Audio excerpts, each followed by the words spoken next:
The Holy Gospel according to St. Matthew, the 22nd chapter. Glory to you, O Lord. Then the Pharisees went and plotted to entrap Jesus in what he said. So they sent their disciples to him along with the Herodians, saying, "Teacher, we know that you are sincere and teach the way of God in accordance with truth and show difference to no one. For you do not regard people with partiality.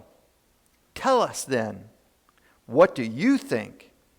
Is it lawful to pay taxes to the emperor or not?" But Jesus, aware of their malice, said, "Why are you putting me to the test, you hypocrites? Show me the coin used for the tax." And they brought him a denarius. Then he said to them, "Whose head is this, and whose title?" They answered, "The emperor's." Then he said to them, "Give therefore to the emperor the things that are the emperor's, and to God the things that are God's." When they heard this, they were amazed, and they left him and went away. The Gospel of the Lord. Praise to you, Lord Christ.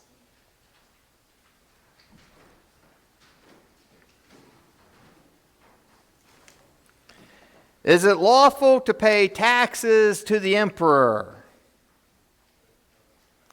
Most people do not enjoy paying taxes.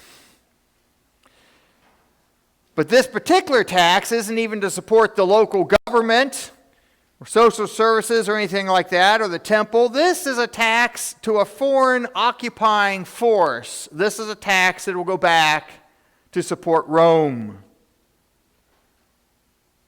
About 25 years or so before this, there was a revolt against this very tax, which was quickly crushed by Rome.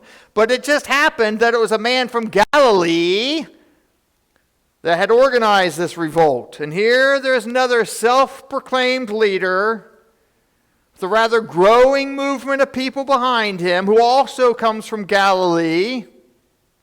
And so the Pharisees and the Herodians are trying to stir up some real political strife here. They want to know, where does he stand on their political issue of the day? Where do you willingly collaborate with the Romans, or do you oppose them? It's one of the two. Remember, there is no separation of church and state back then. The Roman emperor is to be worshipped. That coin, when it has his face on it, not only is that just idolatry, because you're not supposed to make any graven images, but the inscription there is Son of God. To pay this tax to Caesar is to acknowledge that he is God. So which do you pick, Jesus? Our God or their God? Now everyone knows the right answer, right? Any real rabbi or prophet would say absolutely not. It is not right to pay this tax to Caesar. Worship your God alone. It's the first commandment. But to say that, Jesus, happens to be a man from Galilee also, immediately opens the door to be arrested and tried and convicted by the Roman authorities, which would please the Pharisees to no end. It would seem he is caught between a rock and a hard place. He must pick between the emperor or God. His answer: give to the emperor the things that are the emperor's, give to God the things that are God's. It's not as straightforward as it first appears. He is not affirming that there is this sort of division. He's not implying that there are some secular worldly things, and then over here there are these holy and God things, and you've got to keep the two straight. The emperor does own some things, but God owns these things over here. This comes out different today. It comes out as don't play soccer on Sunday mornings. That's God's time. The rest of the time is ours. I had a colleague, he was a Baptist minister, and his daughter was getting married. And so they have the wedding, and they're at the reception, and the music starts playing. And he's sitting there and he's enjoying all of this. And the DJ calls him and his daughter to the dance floor for a father-daughter dance. In his tradition, dancing in public is from the devil. You can't dance. Is it right to give to your daughter a dance at her wedding? This is the same in his head. We can ask this question of loyalties and devotions and whose rules do you follow, the government or God's, in many and different ways. Is it right to stay home from worship during COVID-19? The Pharisees are trying to get Jesus to have to pick between the two, God or the world. But Jesus says it doesn't work that way. He sees through their hypocrisy. It's not as simple as dividing our time and resources and money and love between worldly things and godly things. No, Jesus invites us to ask a different question. Instead of, is it right to choose the world over God, Jesus is asking us to step back and say, what exactly is God's?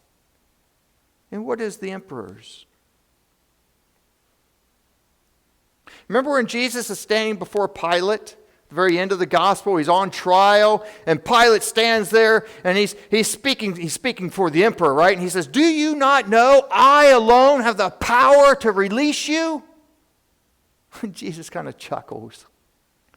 You have no power over me unless it was given to you from my Father from heaven. You don't actually own anything in this world. This is God's world, my Father's world. Give to the emperor the things that are the emperor's.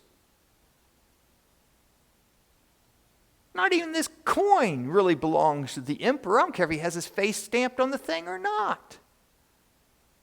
Nothing. Nothing belongs to him. And as far as what belongs to God, we say it very well in our prayer before the offering. We give to you the things that are yours. Our skills, our times, our possessions, ourselves. We say it in the Creed. God the Father is creator of heaven and earth, of all that is seen and unseen. Everything is God's. The Pharisees, and unfortunately many Christians today still, have bought into this division between the worldly and the heavenly, ordinary and holy, secular and sacred, as if we've got to pick between the two, and if I make the wrong choice, as if some things are God's and some things are really ours. Jesus says it's not the way to see your life. You're not choosing between two competing gods. The first reading, there is no other God besides me. Yes, God has entrusted part of his creation to our care, but God still holds the deed. God has given you a family. Is it right to take and enjoy a day with the family? Go to a soccer game instead of coming here? Jesus said, it's not the right question, not the right way to look at it. And I'm not giving everybody permission to skip next Sunday. But he says you got to see your family as a gift from God. The ability of your teenage daughter to play soccer is a gift from God. But also worship's a gift from God. Time together as a family is a gift from God. Time together as a church is a gift from God. You're not picking between the two as long as you see that everything is a gift from God. So the question isn't, do I pick between something of God and something that's not? The question is, which gift do I pick today at this moment? And as long as you're giving that gift to God, you're okay. At the first service, it's a little different than this one. We begin the first service from Psalm 118 with this little responsive thing. I say, "Today is the day that the Lord has made." And they all shout back, "Let us rejoice and be glad in it." So even if it's 46 degrees outside and we're shivering, today is a gift from God. Maybe for some people, staying home right now is the way that they're using that gift from God. They know that my body is a gift from God. My health is a gift from God. And I'm going to do the best I can to care for that gift. God expects me to do that. I am the Lord's. And so they're giving that gift of health and well-being back to God by protecting it. Others are gathered here. We're gathered here. We do online worship for those folks at home, by the way, right? Others are gathered here because we're saying worship is a gift from God, and I don't want to miss out on enjoying that. I want to give God my voice in song. I want to give God my heart in prayers. I want to give my worship and praise. Both people are giving to God what is God's. One is not more faithful than the other. You're not trapped picking between the world and God. He is the Lord of heaven and earth. He owns it all. He loves it all. He has redeemed it all. We simply respond by handing back to God what is already His.